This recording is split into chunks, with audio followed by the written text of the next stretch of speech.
You are pained by it. In all my life, Bernard, I don't want to become emotional.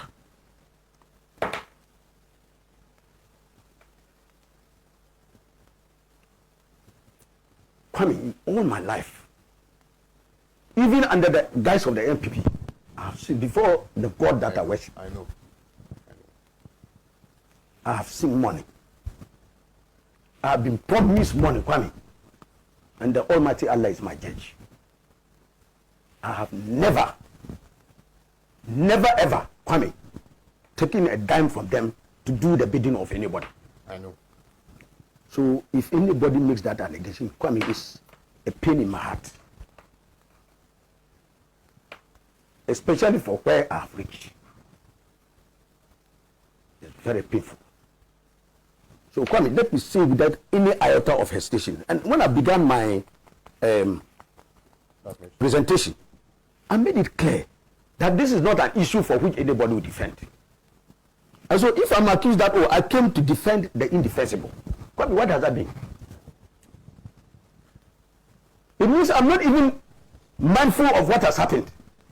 And I've come in to put a defense for the indefensible. Is that what I did here, Kwame? No. Because I said it up initial that what has happened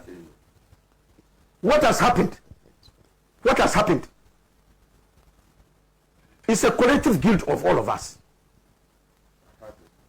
And for all of us, we felt a sense of shame that this thing happened to us.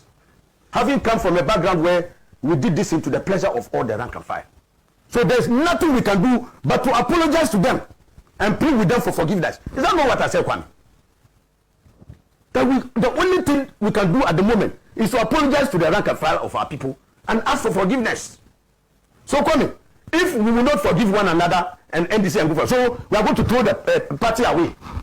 We are going to throw the NDC parliamentary. So the NDC parliamentary, we don't need you again. Go.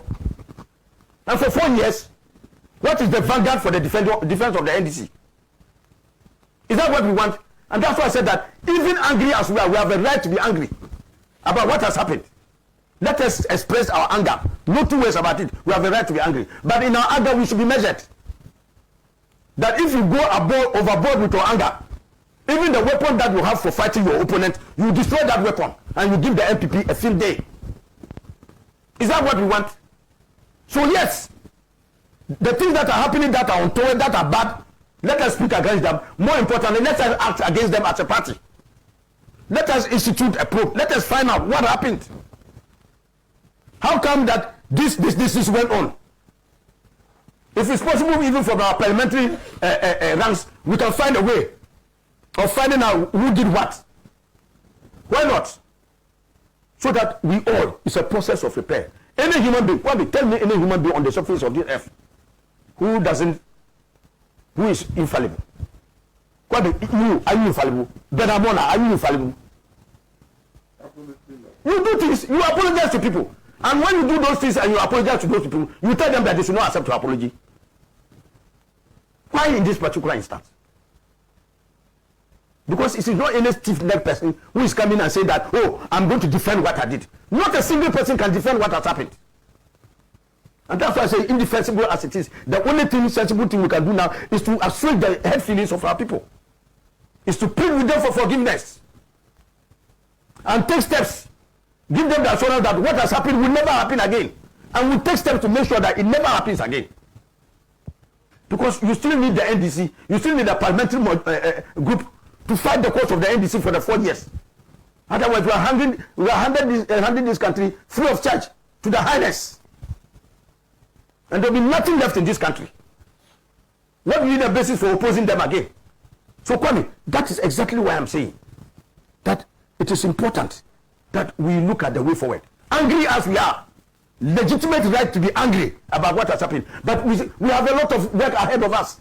So we should not look forward. Destroy everything now. Because it has happened, let's destroy everything. And everybody should be condemned, disbanded, killed. Everything should be put asunder. And what happens? And hand over the country free of charge to the MPP. But Mr. Pratt suggests that you are the ones who are doing that. So that is exactly the point I'm saying. And that is why we are crying against. Am I lying? So if we are crying against that, we will go and do a similar thing, and this one will be even a total handover. worse than even what we are complaining against.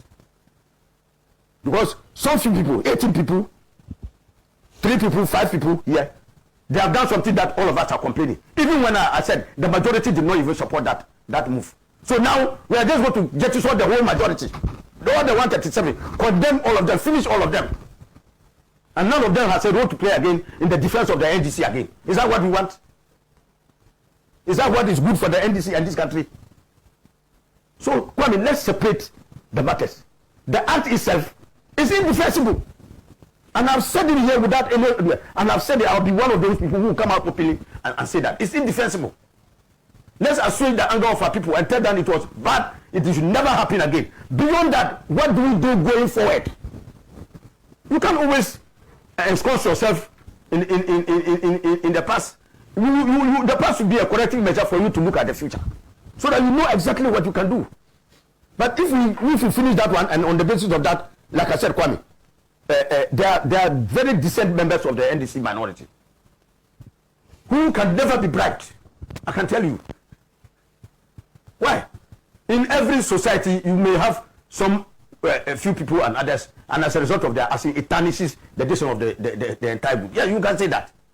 But it is up to the group to begin to take steps to make sure that those things are righted, so that we don't get into a situation where you have the sacrifice of this thing. And that is why I'm making a distinction between expressing the misgivings about what has happened and taking steps to deal with it, and then looking forward to ensure that what happened never happens again, and that we position the NDC group to play a more vanguard role in the defense of the national interest as we go forward. Otherwise, where will they really have an instrument for defending the national interest in Parliament? Which other institution? Very good question. So, Kwame, that one is unequivocal. That is damnable as anybody may put it. Steps must be taken to find out what happened. Why did it happen? Could it have been prevented? And what steps we might take to make sure that in future such a thing does not happen again. Right. Those are things we should do. Okay. Bernard, you also want to respond to a few things that Honorable has said. You see, and Kwame, let me add just this. Kwame, yeah. Look, Kwame, we use every parliamentary means, and I'm saying it here advisedly, on that day, Kwame, to stop the vote, like I said, because many of our members were not present. Kwame, and when I say this COVID thing, it is not to say that only NDC people have COVID. Kwame, remember when this COVID started? In fact, most of the people they mentioned were MPP people. You remember? At that time, did you hear any NDC member who was started at that time for COVID? No. So some of these things happen over time. It just happened that at this particular time, some of the our members, unfortunately, got caught by the dissing. And like I told you, in the case of even World War, it was very critical, very critical. It's only the Almighty Allah.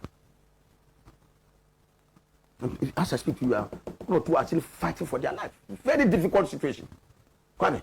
So in those cases, there's very little or nothing you can do about this. There were some, in fact, my this is that one or two even out of the country. Okay, you can ask a legitimate question. How come at this crucial time somebody is traveling outside the country? Legitimate question.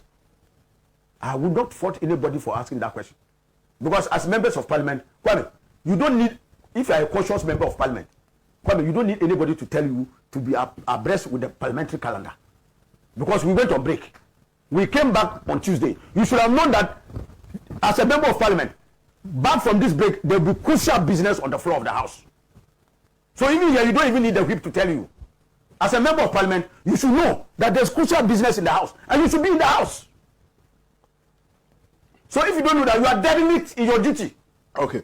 So Kwame, like I told you, we fought this thing all the way. We use every parliamentary procedure. Look, anybody who was there will tell you, we even started, even before Mr. Speaker, that copies of the report of the appointment committee have not been made available to members of parliament. So that's another issue. So members of parliament, Kwame, I was up and indicated that, look, I never had a copy of the thing. How was I going to participate actively in the debate? So they could have agendaed. So Kwame, it was there. And so we all asked that in the face of this one, it is proper to go for an adjournment. And the speaker defied. So Kwame, no, I don't want to. That's what I say, Kwame. There are many issues. Okay. Even responsibilities at the level of the party. That's why I'm saying that, look, all these other blame game here, blame game there, yes, things happen all across. Everybody has a share of the blame.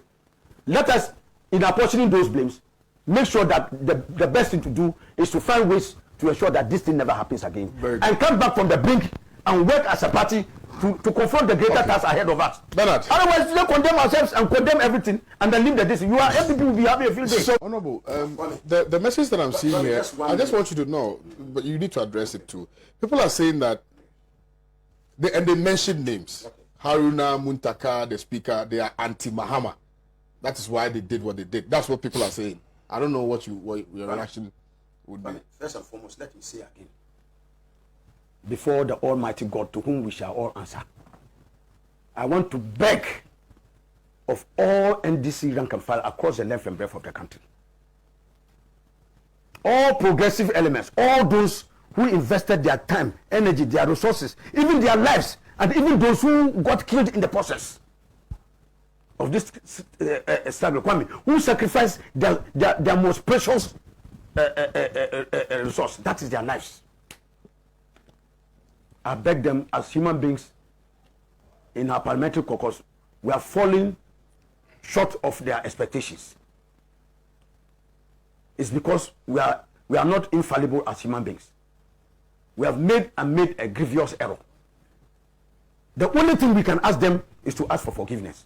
Kwame, I am asking them to forgive us so that we come back from the brink, reorganize and focus on the greater problem ahead of us, which is the MPP. The greater way we can bring justice to them is to work together again as NDC, come back to power and bring back those things, and give them the justice that has been denied them. We cannot get the justice if we surrender the power to the MPP as we are doing. And so yes, I am as anguished as any of them that these things have happened to us. The fact that it has happened, Kwame, like I said, when you trip and fall, you don't remain lying there. You get up and look at where you tripped, draw that lessons and move forward. I'm pleading, I'm begging. I'm on my knees, Kwame, begging all our rank and file, begging all our people across the length and breadth of the country to let us, not just, I'm not saying they should wish away what has happened. Let us all together try and interrogate what has happened. Get to the bottom of the matter, draw very useful lessons, and make sure that, Kwame, this thing never happens again. So that we position the NDC, by the grace of Allah Almighty, to get power and bring justice to them. Because under this hopelessly uninspired and incompetent God, we can never get justice under them. Thank you very much, Honorable A.B.A Fuseini.